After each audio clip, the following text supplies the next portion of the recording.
আমি শুরু করব সুখের সন্ধান দিয়ে। আমি যেটা বলতে চাচ্ছি তা হলো, এটা যদিও চমৎকার একটা উপমা, আর এই জাতির প্রতিষ্ঠাতাদের মনে অবশ্যই ভালো উদ্দেশ্য ছিল, কিন্তু আমি আসলে খুবই অবাক হয়েছি, কারণ কোরআনে সুখের সন্ধান নিয়ে কিছুই বলা হয়নি। কোরআনে সুখের সন্ধান নিয়ে কিছুই বলা হয়নি। খুবই তাজ্জব ব্যাপার। আমি 15 বছর ধরে এটা বুঝতে চেষ্টা করেছি যে কোরআনে কোথায় এই সুখের সন্ধানের কথা বলা হয়েছে। আল্লাহ এই ব্যাপারে কথা বলেননি, কিছুই বলেননি। আর এটা আমাকে ভাবায় যে আধুনিক সভ্যতার জন্য এত গুরুত্বপূর্ণ একটা ব্যাপার, মানুষ সুখী হতে চায়, কিন্তু আল্লাহ এই ব্যাপারে কিছুই বলেননি। কোরআনে এটা বলা নেই কীভাবে সুখের সন্ধান পেতে হবে। আর এটা খুবই আকর্ষণীয় ব্যাপার যে কোরআনের সবচেয়ে বড় যে অনুভূতির কথা বলা হয়েছে তা হলো সন্তুষ্টি। সন্তুষ্ট থাকা, এটাই সব থেকে বড় লক্ষ্য, সুখ নয়। কিন্তু এই দুইটি কিন্তু আলাদা জিনিস। সুখে থাকা আর শান্তিতে থাকা দুটো আলাদা বিষয়। এখন আমি আপনাদেরকে সাইকোলজির ব্যাপারে কিছু বলবো, খুবই আকর্ষণীয় কিছু বিষয়। আর এই তথ্যগুলো আমাদেরকে কোরআনের বাণী বুঝতে আরও বেশি সহায়তা করবে। আর আমার আলোচনার পুরোটাই নিয়ে। আর এই বাণীটি আছে সূরা নাজমের মধ্যে, ওয়া আল্লাইসা লিল ইনসানি ইল্লা মা সাআ, এবং মানুষ তাই পায় যা সে করে। এখন আপনারা আমার সাথে থাকার চেষ্টা করুন। সর্বপ্রথম আর সবচেয়ে ছোট যা মানুষ সন্ধান করে, বিশেষ করে তরুণ প্রজন্ম যা চায়, আমি জানি শ্রোতাদের মধ্যে মনে মনে তরুণ লোক আছেন, কিন্তু আমি এখানে যারা বয়সে তরুণ তাদের বলছি। আমি চাই আপনারা এটা বুঝতে পারুন যে সবচেয়ে তুচ্ছ কিছু যখন জীবনে সন্ধান করা হয়, তখনই আসলে সুখের সন্ধান করা হয়। এটা আসলেই সব থেকে তুচ্ছ। আমি বলছি কেন আমার এই ধারণা। যেমন শনিবারে ঘুম থেকে উঠে বাড়ির কাজ করতে ইচ্ছা করে না, তাই 12টা পর্যন্ত ঘুম দিয়ে ওঠেন আপনি। আপনার তখন কী অনুভূতি হয়? আপনি তখন সুখী। সুখী হওয়া আসলে কষ্টের কিছু না। কোনো ছেলে সারা রাত ভিডিও গেমস খেললো, তার মাথা ব্যথা করে, কিন্তু যেহেতু সে গেম শেষ করতে পেরেছে তাই সে সুখী। কেউ কাজে যাওয়ার আগে ফোন পায় যে আজকে আবহাওয়া খারাপ তাই কাজে যেতে হবে না, এতেই তারা সুখবোধ করে। সুখ পাওয়া খুবই সহজ, বিশেষ করে ছোট জিনিসের ক্ষেত্রে। অবশ্য সম্পর্কের থেকে সুখী হওয়া এর চেয়ে কঠিন। বাবা মাকে সুখী করা, অথবা বাবা মা যেন আমার উপরে খুশি থাকে, এটা করা কঠিন। আর স্ত্রীকে খুশি করা, এটা নিয়ে কথা না বলাই ভালো। আসুন আমরা এটা নিয়ে কথা না বলি। কিন্তু শুধু নিজের জন্য, যেমন আপনি একটা সিনেমা দেখলেন, আপনি এতেই খুশি। অথবা আপনার বন্ধুর সাথে দেখা হলো, আপনি খুশি। আপনি আপনার পছন্দের রেস্টুরেন্টে খেতে গেলেন, আপনি অনেক খুশি। এটা খুব কঠিন কিছু না। কিন্তু এটা যেমন দ্রুত আসে তেমনি দ্রুত চলে যায় এবং আপনার আবার ভালো না লাগা শুরু হয়। আপনি হতাশ হয়ে যান এবং আবার সুখী হওয়ার চেষ্টা করেন। এটা অনেকটাই মাদকাসক্তির মতো, কারণ এটা আপনার সাথে সর্বদা থাকে না। আর এটাই হলো সবচেয়ে নিম্ন স্তরের সন্ধান। তাই মানুষ যখন বলে আমি শুধু সুখী হতে চাই, আমি আসলে জানি না সে কি বোঝাতে চাচ্ছে। কারণ কোনো মানুষই সবসময় সুখী নয়। আল্লাহ আমাদেরকে অনেক অনুভূতি দিয়েছেন এই জীবন অভিজ্ঞতা অর্জনের জন্য, এবং এর সবগুলোই সুস্থ জীবনের অংশ। সুখ হলো এদের একটি মাত্র। যদি আপনার আকাঙ্ক্ষা শুধু সুখী হওয়া হয়, তাহলে আমাকে বলতেই হচ্ছে যে আপনি হতাশ হবেন। সুখ কখনোই ঘটবে না, আপনি কখনোই চিরসুখী হতে পারবেন না। এটা আসলে এভাবে কাজ করে না। আমি বলছি না যে আপনাকে হতাশ হতে হবে। আমি যা বলতে চাচ্ছি তা হলো সংগ্রামও জীবনের একটি অংশ। যখন আপনি বার্ষিক পরীক্ষার জন্য প্রস্তুত হচ্ছেন, আপনি কিন্তু সুখী নন, বা 3 ঘন্টার পরীক্ষার মাঝে আপনি সুখী নন। যারা ব্যায়াম করেন তারা তাতে সুখ পান না। হ্যাঁ, ফলাফল দেখে তারা অবশ্যই সুখী হন, কিন্তু ঘাম ঝরানো পরিশ্রম করার সময় নিশ্চয়ই তারা সুখী নন। নিজের চেহারা দেখলেই বুঝতে পারবেন, ঠিক যেন সিলভেস্টার স্ট্যালোনের মতো। যাই হোক, তাহলে সবচেয়ে নিম্ন স্তরের আকাঙ্ক্ষা কি? সুখ। আসুন এবার পরের ধাপ দেখি। পরের ধাপ মানে এটা অর্জন করতে আরও চেষ্টা করতে হয়। আর আমার বর্ণনায় আমি যতই উপরের ধাপে যাব, সেটা অর্জনের জন্য ততই কষ্ট করতে হবে। তো এর পরের ধাপ হলো কুল দেখানোর আকাঙ্ক্ষা। এটা সুখের আকাঙ্ক্ষা নয়, আকাঙ্ক্ষা হলো কুল হওয়ার। কুল হওয়া মানে হলো কেউ আমাকে নিয়ে ঠাট্টা করবে না, আমি বাকি সবার মতোই হব। কেউ আমাকে নির্দেশ করে বলবে না যে তুমি এমন কাপড় কেন পরছো, এমন কথা কেন বলছো, তোমাকে এমন দেখাচ্ছে কেন, তুমি এভাবে চলো কেন, ওদের সাথে কেন মেশো, এটা কেন কিনছো, ওটা কেন করছো, গাড়ি কেন চালাও। আপনাকে আলাদা করে ভাববে, আপনি এটা চান না। আপনি যে কোনোভাবে সবার সাথে মিশে যেতে চান এবং কারো সমালোচনার বস্তু হতে চান না। আপনি অদৃশ্য হয়ে যেতে চান বাকি সবার মাঝে, যেন আপনাকে বাকি সবার মতো কুল ভাবা হয়। আর এই জন্য পরিশ্রম করতে হয়। উদাহরণ হিসাবে বলা যায়, আপনারা যারা হাই স্কুলে পড়ছেন, আপনি স্কুলে কি পোশাক পরে যাচ্ছেন সেটা আসলেই একটা বড় ব্যাপার। আপনি যখন আলমারি থেকে একটা কাপড় বের করেন বা জুতা হাতে নেন পরার জন্য, তখন আপনার মনে এই প্রশ্ন আসে যে কে আপনার পোশাক নিয়ে মজা করতে পারে। সত্যি আপনার মনে এই ভাবনাটি আসে। অথবা আপনি যখন কাপড় কিনতে দোকানে যান, আপনার বাবা হয়তো আপনাকে টাকা দিয়েছেন কিছু কেনার জন্য। আপনি যাই কিনেন না কেন, অনেক কিছু কেনার পেছনে একমাত্র কারণ হলো যখন আপনি এইসব পরবেন তখন লোকে কি বলবে। এটাই হলো কুল হওয়ার আকাঙ্ক্ষা। বাদ বাকি 10 জনের মাঝে মিশে যেতে হলে আপনাকে পরিশ্রম করতে হবে। এমন কিছু করা খুব সহজ যাতে মানুষ আপনাকে আজব ভাববে, কিন্তু বাকি সবার মতো চলতে গেলে কিছু কাজ করতেই হবে। অনেক তরুণকে এই জন্য নিজের পছন্দ বাদ দিতে হয়। তাদের এমন অভিনয় করতে হয় যা আসলে তারা নয়। আমি কিছু তরুণকে চিনি, ধরুন 14-15 বছর বয়স। একজনের কথা মনে আছে, সে বেসবল টুপি পরতো কারণ এটা তখন ফ্যাশন ছিল। তার প্যান্ট ঝুলে থাকতো। সে আমার কাছে এসে কান্না শুরু করলো। আমি তার কাছে বসলাম, আর সে আমাকে বলল, আমি এমন কাপড় পরতে পছন্দ করি না, আমি এটা ঘৃণা করি। কিন্তু আমি যদি এমন না করি তাহলে বাকিরা আমাকে নিয়ে মজা করে। আমি তাই বাধ্য হয়ে এমন করি। আমি গালি দিতে পছন্দ করি না, কিন্তু প্রায় গালি দেই যখন স্কুলে থাকি, কারণ আমাকে বাকিদের মতো হতে হবে। তাহলে সবচেয়ে তুচ্ছ আকাঙ্ক্ষা হলো সুখের আকাঙ্ক্ষা। এর পরের ধাপ হলো কুল হওয়ার আকাঙ্ক্ষা। এর পরের পর্যায়ে কি? জনপ্রিয় হওয়ার আকাঙ্ক্ষা। আমি সবার মাঝে মিশে যেতে চাই না, আমি সবচেয়ে জনপ্রিয় হতে চাই। আমি এমন হতে চাই যেন সবাই আমার বন্ধু হতে চায়। এমন হতে চাই যেন সবাই লাঞ্চের সময় আমার কথা শোনে। আমি এমন হতে চাই যেন কেউ আমাকে নিয়ে মজা করার আগেই যেন আমি তাদেরকে নিয়ে মজা করতে পারি। আর প্রায় সময় আপনারা দেখবেন যে স্কুলে যেসব বাচ্চারা জনপ্রিয়, তাদের জনপ্রিয়তার কারণ হলো তারা অন্যদেরকে নিয়ে মজা করে, আর সবাই তাদের ভয় পেয়ে তাদের কথা মতো চলে, যেন তারা কেউ পরবর্তী শিকারে পরিণত না হয়। যদিও আমি এখানে অল্প বয়স্কদের কথা বলছি, কিন্তু এমনটা প্রাপ্তবয়স্কদের ক্ষেত্রেও হয়। অবশ্যই হয়, আমাদের আঙ্কেল আন্টিদের ক্ষেত্রেও হয়ে থাকে, কোনো সন্দেহ নেই। জনপ্রিয়তার মানে হলো আমি চাই সবাই আমাকে নিয়ে কথা বলুক, আমি সবার মনোযোগের কেন্দ্রে থাকতে চাই, আমি চাই সবাই আমাকে নিয়ে মন্তব্য করুক। আমি কোনো ছবি পোস্ট করব, টুইট করব, ভিডিও বানাবো, যা কিছুই করি মানুষ যেন আমাকে নিয়ে কথা বলে। যখন আমাকে নিয়ে কথা বলা কমে যাবে তখন আমাকে নতুন কিছু আবার করতে হবে যেন মানুষ আমাকে নিয়ে মেতে থাকে। জনপ্রিয়তার আকাঙ্ক্ষা খুবই আজব একটি জিনিস, কারণ এর কারণে মানুষ নিজেই নিজের অপমান করে। যেমন মিউজিক ইন্ডাস্ট্রিতে যখন এমন হয় কোনো শিল্পীর গান খুব হিট করলো, সবাই সেই গান ডাউনলোড করলো। তারপর যখন তার জনপ্রিয়তা কমে গেল তখন তাকে নিজেকে অপমানিত করতে হবে, নোংরা ভিডিও বানাতে হবে, বা কোনো কাহিনী তৈরি করা যেন পত্রিকাগুলো তাকে নিয়ে মেতে থাকে। অন্তত সেখানে জনপ্রিয়তা থাকবে, কারণ তারা নিজের গুণের কারণে আর জনপ্রিয়তা পাচ্ছে না। তাদের পরের গানগুলো বা ভিডিওগুলো আগের মতো বিক্রি হচ্ছে না। এটাই হলো জনপ্রিয়তার আকাঙ্ক্ষা। জনপ্রিয় হওয়ার জন্য পরিশ্রম করতে হয়, টাকা পয়সা খরচ করতে হয়, সময় দিতে হয়, নিজের ভাবমূর্তির জন্য কাজ করতে হয়, আর ভাবমূর্তি রক্ষা করাই তখন সবচেয়ে গুরুত্বপূর্ণ হয়ে যায়। সমাজে অবস্থান ধরে রাখাই তখন মুখ্য হয়ে দাঁড়ায়। এটা হলো পরের পর্যায়, কিন্তু এর উপরে আরও ধাপ আছে। এরপর এর উপরে রয়েছে আর এক ধরনের প্রচেষ্টা, সেটা হলো সম্মানের পেছনে ছুটে চলা। কলেজের ছাত্রদের কাছে এটা বেশি গুরুত্বপূর্ণ প্রাথমিক বা হাই স্কুলের ছাত্রদের চেয়ে। এইমাত্র আমি কি বললাম? সবার নিচে সুখ, তারপরে কি? কুল, সামাজিকতা, তারপর জনপ্রিয়তা। সম্মান মানে হলো আপনি আপনার নিজের সাথে এমন কিছু যুক্ত করতে চান যেটা অনেক মূল্যবান। আপনি মানুষকে বলতে চান, জানো আমি হার্ভার্ডে গিয়েছিলাম। আপনি তাদের বলেন না যে আপনি সেখানে সাপ্তাহিক ছুটি কাটাতে গিয়েছিলেন, আপনার বন্ধুর সাথে দেখা করতে গিয়েছিলেন, কিন্তু আপনি আপনার নিজের নামের সাথে একই বাক্যে হার্ভার্ড শব্দটা ব্যবহার করতে ভালোবাসেন। সত্যি কথা হলো, আপনি যদি হার্ভার্ডের নবীন ছাত্র হন, আপনি কি অর্জন করেছেন? কিছুই না। আপনি শুধু সেই ভার্সিটিতে পড়েন, কিন্তু আপনি নিজের নামের সাথে একটা সম্মানিত প্রতিষ্ঠানের নাম যোগ করতে পছন্দ করেন। নিজের নামের সাথে একটা মর্যাদাপূর্ণ ব্র্যান্ডের নাম যুক্ত করতে আপনার ভালো লাগে। আপনার নির্দিষ্ট ব্র্যান্ডের পোশাক পরতে ভালো লাগে, এবং যদি ব্র্যান্ডের লেবেল দেখা না যায় আপনি অন্য মানুষের সাথে এমনভাবে কথা বলেন যেন তারা বাধ্য হয়ে প্রশ্ন করে আপনি এটা কোথা থেকে কিনেছেন। আপনি যেন বলতে পারেন যে এটা আরমানি ব্র্যান্ড বা এটা কিছু একটা, কারণ আপনি চান নিজের নামের সাথে সেই ব্র্যান্ডের নাম যুক্ত করতে। নতুন কোনো ব্র্যান্ডের গাড়ি বাজারে আসলে কোন গাড়ি আপনি চালাচ্ছেন, কোন ধরনের পোশাক আপনি পরছেন, কোন ধরনের মানুষের সাথে আপনি মিশছেন। সেলফি এজন্য তোলে না যেন আপনি তাদের মনে রাখতে পারেন, আপনি এজন্য সেলফি তোলেন যেন ছবিটা পোস্ট করতে পারেন, যেন অন্য মানুষ আপনাকে বেশি গুরুত্বপূর্ণ ভাবে, কারণ আপনি সেই বিশেষ ব্যক্তির পাশে দাঁড়িয়ে আছেন। এটা সম্মানের একটা ব্যাপার হয়ে দাঁড়ায়।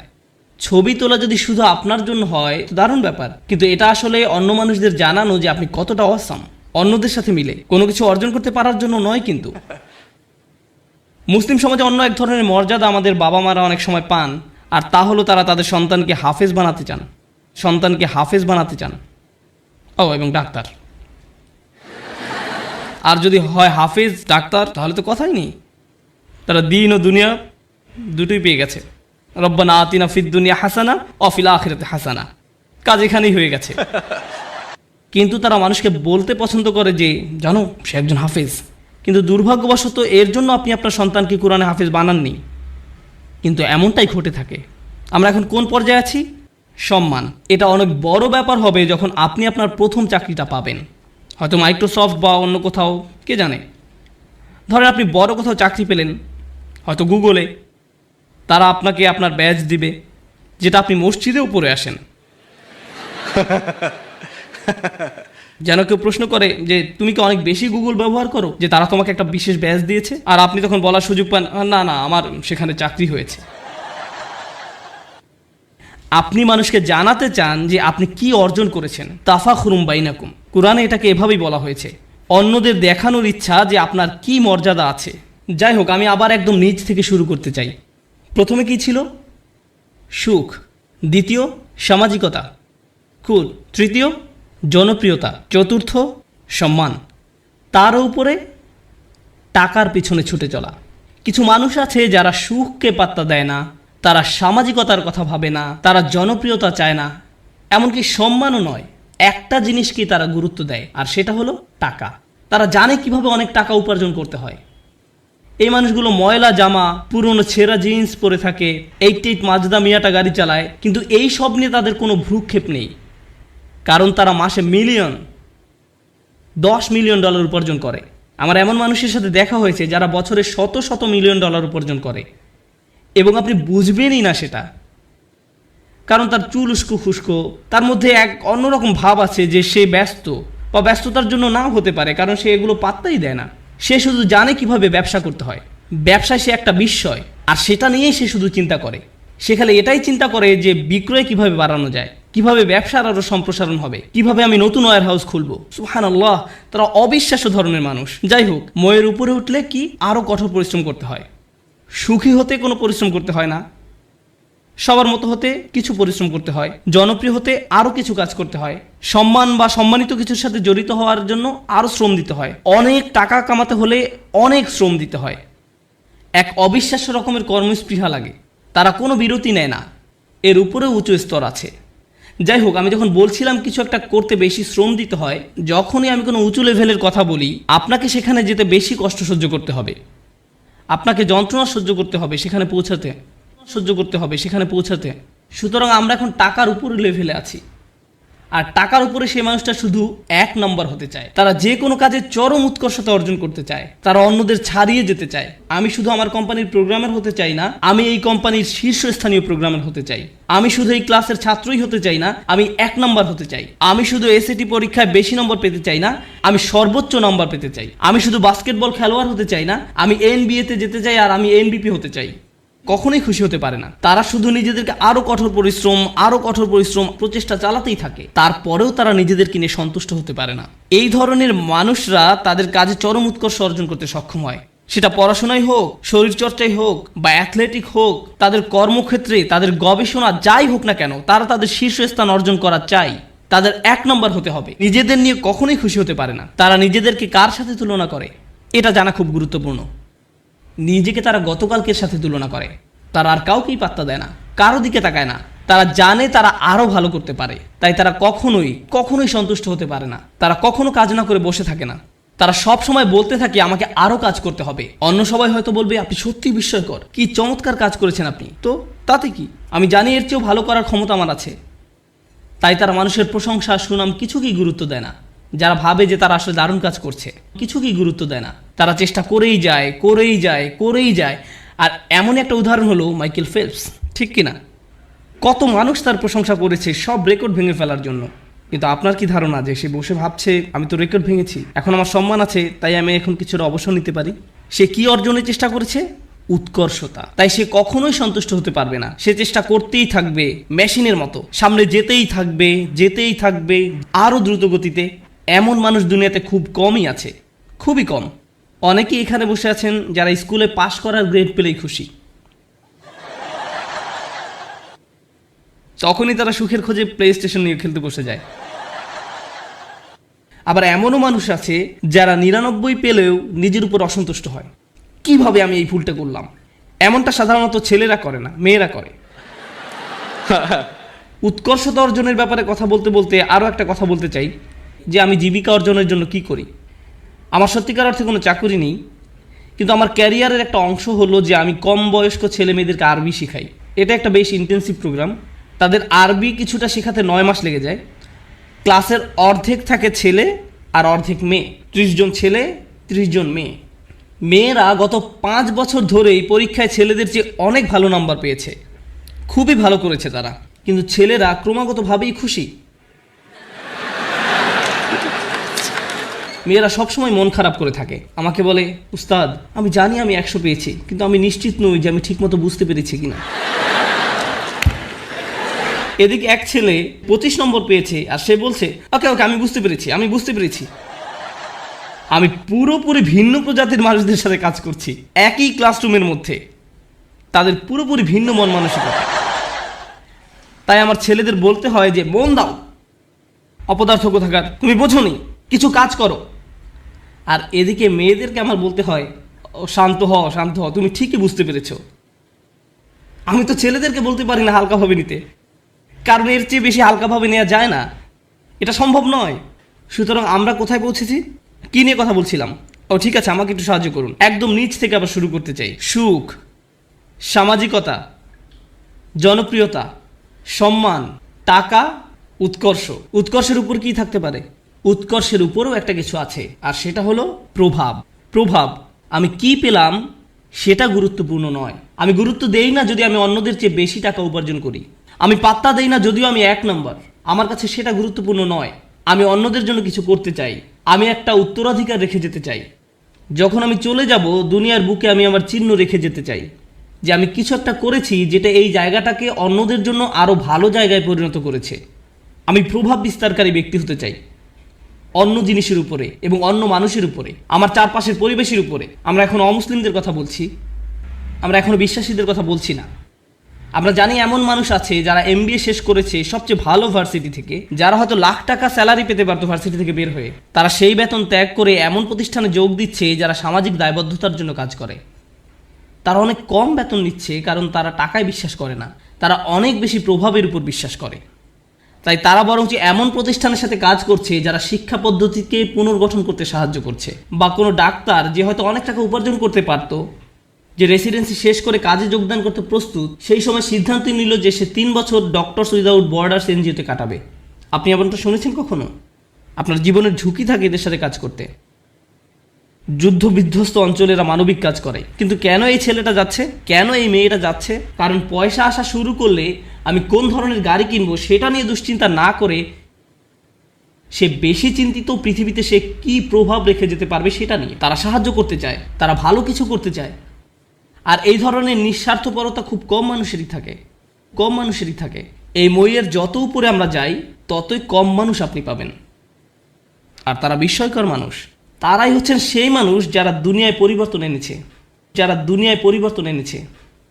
চিন্তা করুন, নেলসন ম্যান্ডেলা বা তার মতো কেউ, এমন মানুষ যাদের জেলে যেতে হয়েছে কারণ তারা কোনো কিছুতে বিশ্বাস করতেন, কারণ তারা প্রভাবে বিশ্বাস করতেন, তারা নিজের চেয়েও বেশি কিছু করতে চান, তারা বৃহৎ স্বার্থে নিজেদের বলি দিয়েছেন, তারা নিজেদের কথা চিন্তাই করেননি, তারা কোনো এক উদ্দেশ্যের দাস। আর তাই এই মানুষগুলো হলো সেই মানুষ যারা প্রভাবের জন্য কাজ করে। তারা উৎকর্ষ সাধনকারীদের চেয়েও অনেক উপরে। উৎকর্ষ এই মানুষগুলোর জন্য স্বয়ংক্রিয়ভাবেই চলে আসে। উৎকর্ষ সাধন করা তাদের লক্ষ্য নয়, এটা উপজাত হিসেবেই আসে। কেন জানেন? কারণ যদি আপনি সেরকম প্রভাব রাখতে চান, আপনাকে অনবরত চেষ্টা করেই যেতে হবে। আপনি হয়তো ভাবতে পারেন যে প্রভাব সৃষ্টি এটাই হয়তো সর্বোচ্চ শিখর, কিন্তু না, এর থেকেও বড় কিছু আছে। এর উপরে আছে চূড়ান্ত সত্য। কেউ কেউ ন্যায়ের খোঁজ করে, কেউ কেউ সত্যের খোঁজ করে, কেউ কেউ আদর্শের খোঁজ করে। যারা ন্যায় বিশ্বাস করে, আর ন্যায় এমন একটা জিনিস সেটা আপনি পরিপূর্ণভাবে দুনিয়াতে দেখবেন, কিন্তু তারা এর পরোয়া করে না, তারা এটার জন্যই কাজ করেন। ও আরেকটি ব্যাপার, যখন আপনি এমন কিছু করতে চান যেটার দুনিয়াতে কোনো নজির নেই, তখন সেটা করাটাই সবচেয়ে কঠিন কাজ। তখন যদি আপনি সামান্য একটু পরিবর্তন দেখেন, তাতেও আপনি উদ্দীপ্ত হয়ে যান, আপনি অনুপ্রাণিত হন এবং এটি আপনাকে আরও সামনের দিকে এগিয়ে নিয়ে যায়। কিন্তু আপনি যখন এমন একটা আদর্শের জন্য কাজ করবেন, ন্যায়ের জন্য, আপনি হয়তো ন্যায় কখনোই দেখবেন না। এই লোকেরা কেমন করে নিজেদেরকে অনুপ্রেরণা দিবে যখন তারা এমন কিছুর জন্য কাজ করে যেটা দেখা যাচ্ছে না? এরাই হচ্ছে সবচেয়ে অসাধারণ, সবচেয়ে সহনশীল ব্যক্তি। একবার তারা একটা আদর্শের পিছনে পড়লো, সবাই তাকে পাগল ভাবলো, কিন্তু তার কিছু এসে যায় না, তারা এগিয়েই চলেন। তাই এখন আমি শুরু করতে চাচ্ছি একদম সর্বোচ্চটা দিয়ে, যেটা হলো সত্যের খোঁজ। প্রসঙ্গত বলে রাখি যে আমাদের সকল নবী আলাইহিস সালামের পথে ছিল সত্যের অন্বেষণ। সত্যের অন্বেষণ। তারা মানুষের সাথে সত্যটা শেয়ার করতে আগ্রহী ছিলেন। এবং অনেক সময়ই রাসূলুল্লাহ সাল্লাল্লাহু আলাইহি ওয়াসাল্লাম হাদিস থেকে আমরা জানি কিয়ামতের দিন অনেক নবী আল্লাহর সামনে দাঁড়াবেন যাদের পেছনে কোনো অনুসারীই থাকবে না, একজন অনুসারীও নয়, এক বা দুই না, একেবারে শূন্য। শূন্য। তাদের লক্ষ্যটা কি ছিল? সত্য। তাদের প্রভাব কতটুকু ছিল? শূন্য। কিন্তু আল্লাহর দৃষ্টিতে তারা পুরোপুরি সফল। হ্যাঁ নাকি না? হ্যাঁ। এখন আমাদেরকে একটা জিনিস বুঝতে হবে, আমরা আবার এই শ্রেণী বিভাগেই যাচ্ছি, কিন্তু আমি শুধু শেষের 4টার উপরে ফোকাস করছি, অথবা হয়তো শেষ 5টার উপরে। প্রথমে কথা বলি উৎকর্ষ। আপনি যখন উৎকর্ষের খোঁজ করেন তখন আপনি কাকে নিয়ে কখনো সন্তুষ্ট থাকেন না? নিজেকে নিয়ে। প্রশ্ন হলো কেন আপনি নিজেকে নিয়ে সন্তুষ্ট নন? কারণ আপনি নিজেকে শুধু উন্নতিই করতে চান? না, এটা কারণ নয়। যদি আপনি ইসলামের দৃষ্টিকোণ থেকে আলোচনা করেন, আপনি নিজেকে নিয়ে সন্তুষ্ট নন এই কারণে যে আপনার প্রত্যেকেরই প্রভাব সৃষ্টির চেষ্টা করার কথা ছিল। আপনার নিজেকে নয় বরং অন্যকে নিয়ে চিন্তা করার কথা ছিল, আর এই কারণে আপনি নিজেকে নিয়ে সন্তুষ্ট হতেন না। আপনি যা ভাবছেন আল্লাহ আসলে আপনার উপর তার থেকেও বেশি দায়িত্ব দিয়েছেন। আমি চাই যে আপনারা দুটো জিনিস নিয়ে চিন্তা করুন। এটা কোরআনের একটি অন্যতম শক্তিশালী বক্তব্য। যেহেতু এটা পরিষ্কারভাবে অনুবাদ করা হয়নি তাই অনেক সমস্যা সৃষ্টি করে। লা ইউকাল্লিফুল্লাহু নাফসান ইল্লা উসআহা। আল্লাহ কোনো ব্যক্তির উপরই বোঝা দেন না। এখন যেই অংশটা আসছে সেটা হচ্ছে দুর্বল অনুবাদ, তাদের সাধ্যের অতিরিক্ত। আল্লাহ আপনার উপর সেই বোঝা চাপাবেন না যা আপনি বহন করতে পারবেন না। এই অনুবাদের জন্য আরবিটা হওয়া দরকার ছিল লা ইউকাল্লিফুল্লাহু নাফসান ইল্লা বিউসইহা। তাদের সাধ্য পর্যন্ত বোঝাতে সেখানে একটা বা থাকার কথা ছিল, কিন্তু শব্দটা হচ্ছে ইল্লা উসআহা, অর্থাৎ কাল্লাফাল্লাহু উসআনা। অর্থটি এখন পুরোই পরিবর্তিত হয়ে গেছে। প্রচলিত অনুবাদটা একদম ন্যূনতম অর্থ প্রকাশ করে, কিন্তু আপনি জানেন এই আয়াতের সত্যিকার অর্থ কি? আপনার মাঝে যে সম্ভাবনা আছে তার অতিরিক্ত কোনো কিছুর বোঝা আল্লাহ আপনাকে দেননি। ভেবে দেখুন আমি কি বলছি।